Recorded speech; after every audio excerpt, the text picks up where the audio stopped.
안녕하세요. 잡쇼광입니다. 수중에서 은밀하게 활동하는 잠수함은 주요 전략 자원으로 인정받는 강력한 무기입니다. 지난주 16일 한국 해군도 우리군 최초로 잠수함 발사 탄도미사일을 탑재한 3,000톤급 장보고 3 일본함인 도산 안창호함을 실전 배치하면서 기대를 모으고 있는데요.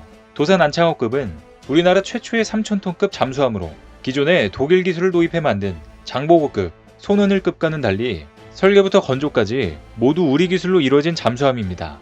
원자력 추진이 아닌 재래식 방식이지만 공기 부료 추진 체계 AIP를 탑재해 몇 주 동안 수중 작전을 할 수 있는데요. 그런데 최근 이 AIP 성능을 극대화할 수 있는 기술이 등장해 화제가 되고 있습니다. 카이스트에서 개발에 성공한 이 기술을 활용하면 30%나 향상된 효율을 얻어 더 오랫동안 수중 작전을 진행하며 적들을 상대할 수 있다는 것입니다. 이는 당장 원잠을 사용하지 못하는 국가들에게 획기적인 기술력으로 한국의 이 기술을 활용하면 잠수함의 작전 능력을 한층 더 업그레이드 시킬 수 있어 전문가들조차 극찬하고 있으며 많은 국가들이 관심을 보이고 있는데요.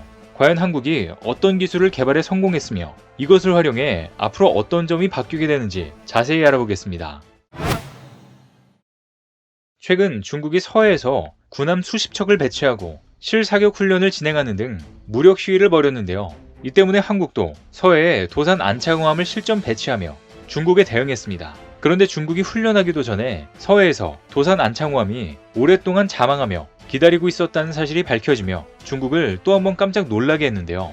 그래서 한국 잠수함의 AIP 시스템에 많은 사람들의 관심이 쏠리고 있습니다. 수중에서 은밀하게 활동하는 잠수함은 주요 전략 자원으로 인정받는 강력한 무기입니다. 잠수함의 최대 강점인 은밀성은 수중에서 작동하는 동력 기관에 좌우되는데요. 수소 연료 전지는 자동차의 차세대 친환경 동력원 정도로 알려져 있지만 이미 잠수함에서는 핵심 동력으로 자리 잡고 있습니다. 공기 부료 추진 체계 AIP는 외부에서 산소를 공급받지 못하는 환경에서도 추진력을 만들 수 있는 동력 기관을 뜻합니다. AIP는 디젤 엔진 등 내연 기관을 주 동력원으로 삼는 재래식 잠수함의 보조 동력 기관을 지칭하는데요. 넓은 의미에서는 AIP의 범주에 원자력 추진기관을 포함하기도 합니다. 소형 원자로를 이용해 축전지를 충전하는 동력기관도 있기 때문입니다. AIP는 잠수함의 특성이자 최대 강점인 수중에서의 은밀한 활동, 즉 자망을 보장하기 위한 핵심 요소인데요. 외부 공기를 유입할 수 없는 수중 환경에서 작동하지 않는 내연기관의 한계를 극복하는 원동력이기 때문입니다. 이 때문에 AIP의 개발은 잠수함 개발의 역사와 궤를 같이 하는데요. AIP의 성능은 가동 시간, 출력, 소음 등을 기준으로 판가름된다고 볼 수 있습니다. 잠수함이 오랫도록 자망할 수 있으려면 동력기관이 충분히 긴 시간 동안 추진력을 만들어낼 수 있어야 합니다. 잠수함이 원활하게 활동하려면 필요한 만큼의 출력을 낼 수 있어야 합니다. 또 잠수함이 쉽게 탐지되지 않도록 하려면 동력기관에서 나는 소음 또한 작아야 하는데요. 현재 가장 많이 사용되는 AIP는 스털링 엔진과 수소 연료 전지를 들 수 있습니다. 스털링 엔진은 밀폐 공간에서 기체의 온도 차이를 이용해 열 에너지를 운동 에너지로 바꾸는 동력기관입니다. 스털링 엔진이 높은 출력을 내려면 많은 양의 기체를 이용해야 하므로 엔진의 크기도 커지게 되는데 잠수함은 내부 공간이 협소해 크기에 제약이 따릅니다. 그래서 스털링 엔진의 출력은 유사한 규모의 연료전지 대비 약 60%대에 그치는데요. 또한 배기가스 배출 문제로 수심 200m 이하의 심도에서 사용하기 어려운 점도 확산을 저해하고 있습니다.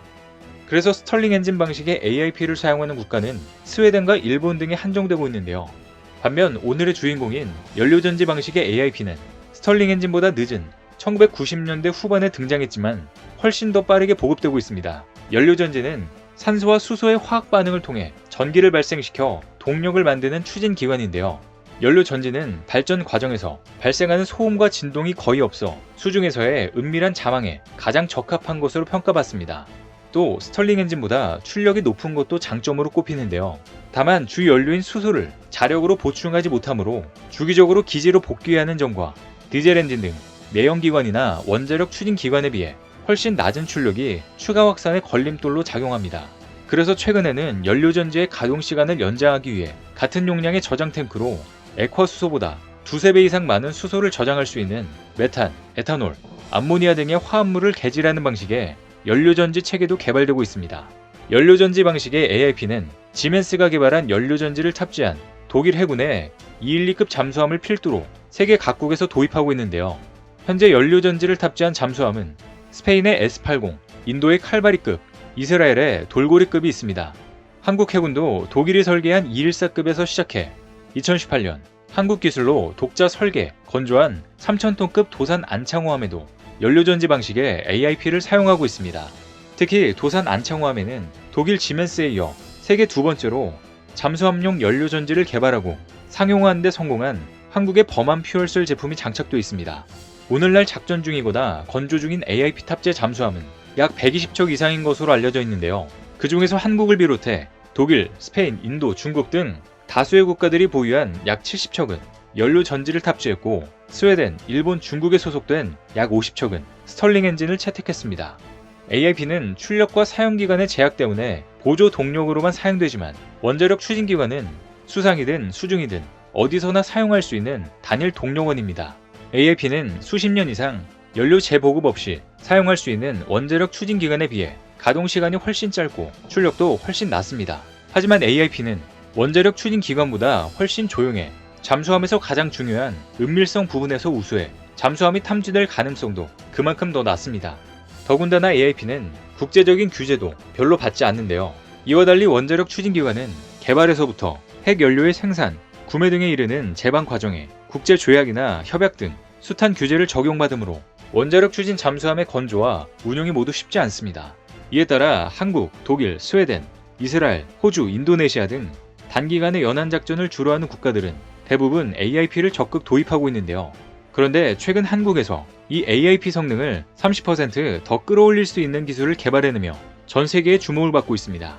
8월 16일 한국과학기술원 카이스트는 기계공학과 배중명 교수, 이강택 교수, 한국에너지기술연구원 이찬우 박사 등 공동 연구팀이 상용 디젤로부터 수소 생산이 가능한 고활성, 고내구성 디젤 계질 촉매 개발에 성공했다고 밝혔습니다. 연료 계질은 탄화수소로부터 촉매 반응을 통해 수소를 추출하는 수소 생산 기술입니다. 액체 연료인 디젤은 수소 저장 밀도가 높고 운반과 저장이 쉽다는 장점이 있어 디젤 계질을 통한 수소 공급 장치를 헤비트럭의 보조 전원 장치, 잠수함의 공기 부료 추진 체계 등 연료전지 시스템에 적용하고자 하는 연구가 지속되어 왔습니다.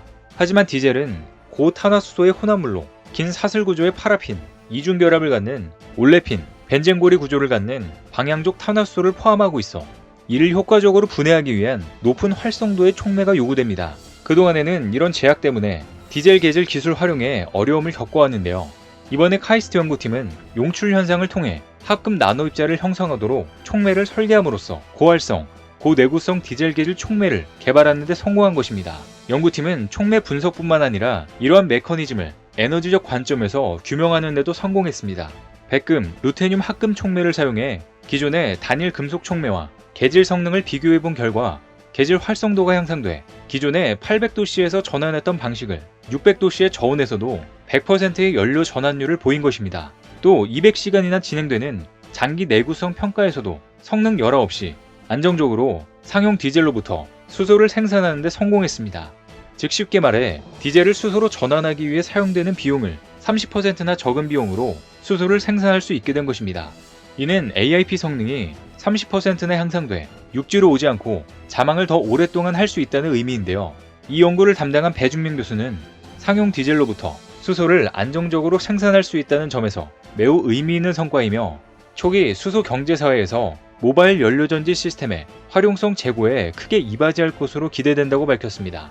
또 이번 연구는 다양한 산업, 군사 분야에서 응용 및 적용될 수 있을 것이라고 말했는데요. 이를 활용하면 우리 해군의 잠수함들의 자막 능력이 대폭 증가해 작전 역량이 한층 더 강화될 수 있다는 것입니다. 이러한 소식이 전해지자 잠수함 도입이 필요한 국가들에게서 러브콜이 쏟아지고 있는데요. 현재 추진하고 있는 호주 잠수함 도입 사업에도 유리하게 작용할 전망입니다. 지난달 21일 호주에서는 한국과 호주 국방 관계자의 만찬이 열리며 호주의 첨단 재래식 공격 잠수함 도입 사업에 대해 심도 있게 논의됐는데요. 호주 정부가 오커스를 통해 핵잠수함을 배치하게 되는 2040년은 너무 늦기 때문에 한국 잠수함이 그때까지 호주의 전력 공백을 메울 수 있도록 돕겠다는 내용입니다. 한국 잠수함을 선택하면 7년 안에 새로운 잠수함을 인도할 수 있다고 밝혔는데요.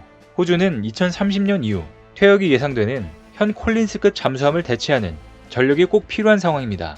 여기에 한국은 세계 최대 규모의 재래식 잠수함인 도산 안창호급과 SLBM을 탑재할 수 있는 3,700톤급 AIP 잠수함 장보고3 배치 2를 제안했는데요. 호주 연방정부는 내년 3월쯤 잠수함 도입을 결정할 예정으로 이때 한국이 제안한 잠수함 도입도 결정될 것으로 예상됩니다. 게다가 앞으로 잠수함뿐만 아니라 각종 미래 전투 체계를 전력화하려면 수소 에너지와 같은 이런 고효율 에너지 활용이 필수적인데요. 우리 군이 추진하고 있는 미래 전투 체계인 드론봇, 자율주행 전차 등이 전력화됐을 때 작전 지속 능력을 높이려면 수소 에너지와 같은 고효율, 고에너지 밀도의 연료전지가 활성화돼야 한다는 것입니다. 특히 전기 배터리보다 수소 연료전지가 충전 시간도 짧고 항속거리 확보에도 유리하기 때문입니다. 이렇듯 한국은 수소 관련해서 세계를 압도하는 독보적인 기술력을 보여주면서 많은 사람들을 놀라게 하고 있습니다. 앞으로도 이러한 기분 좋은 소식들이 많이 나오길 기대해 보겠습니다. 오늘 준비한 소식은 여기까지입니다. 댓글을 통한 여러분들의 많은 의견 기다리겠습니다. 시청해주셔서 감사합니다.